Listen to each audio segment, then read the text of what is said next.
This video is about making English longbows.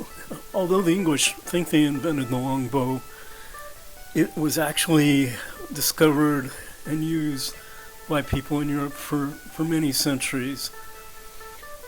They became famous and linked to England through the archers in the period of the 100 Years' War, who won several famous battles.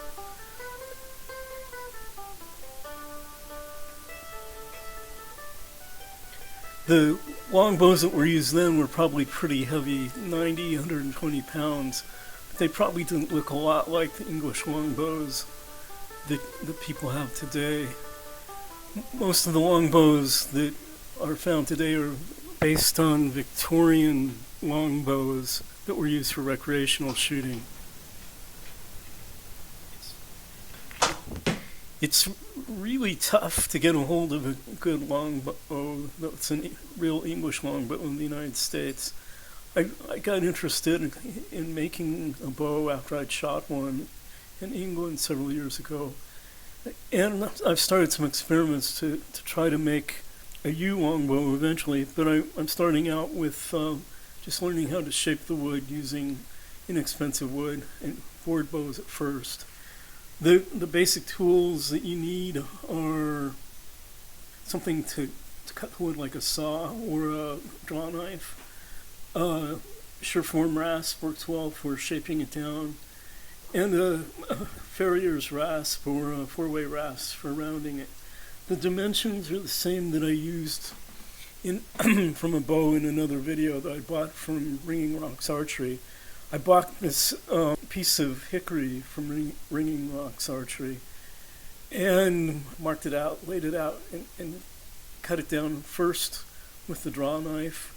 And you have to work really carefully or else you can take off too much wood and take up huge splinters of wood. And once you get it down to the marks, you can use a sureform rasp, and it works very well to shape the wood down.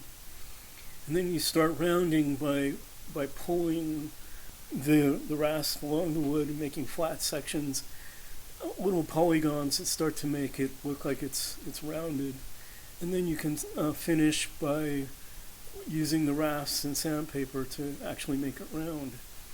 I wasn't going to back the bow originally. The one bow I have that's made out of hickory isn't backed. But the wood seemed very fragile as I was working on it. I'm going to give this to my son, so I decided I would back it with glass and Gflex resin. Very easy to do. I do a lot of work with surfboards and wave skis, so it's pretty simple technique. When I get done, I round the back of the bow just slightly and smooth it out. But I don't ever sand the glass. I just let it stay as it is when I put the resin on top of it.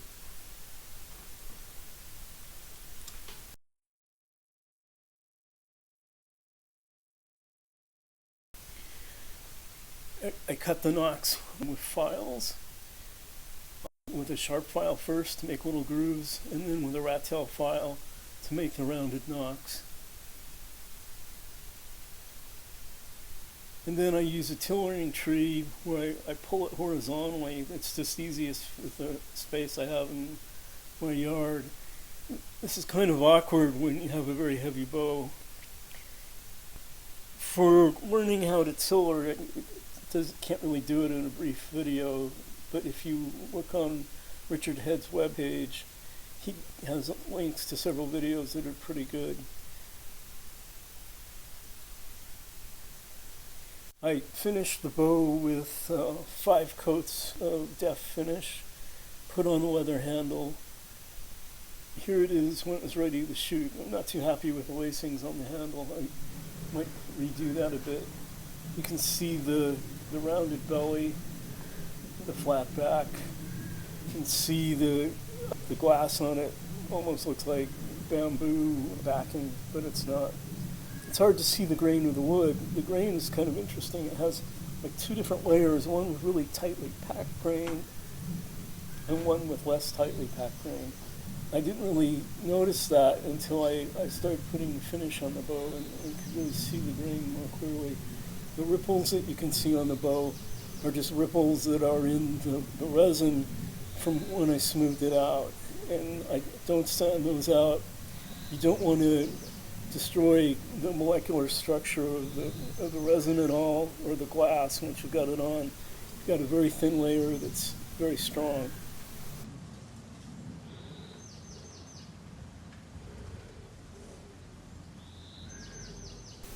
And so shooting the bow, I started out just aiming dead center at the bullseye to see how high the arrows would go above the bullseye at 15 yards. And the bow pulls 40 pounds up when it was finished and shot several times. And at 15 yards it shoots just a little bit high, which is about what you expect.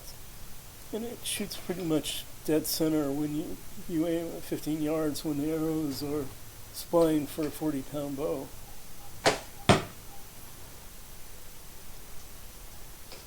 I'm a little bit shaky because I'm used to holding the bow vertically, and you have to cant the bow just a little bit when you don't have a shock.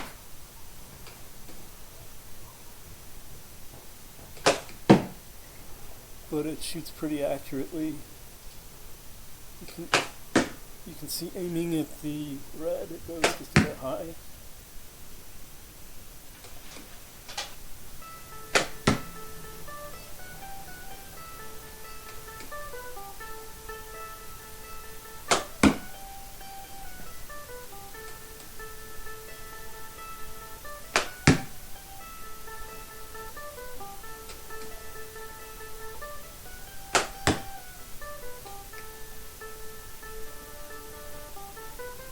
So all in all, I was pretty happy with the bow. It's a lot of fun to shoot. It's pretty accurate, and it didn't cost very much to make. It would be a lot of fun if you want a project where you want to make a bow for reenactments or traditional target shooting, or just having fun shooting in your backyard.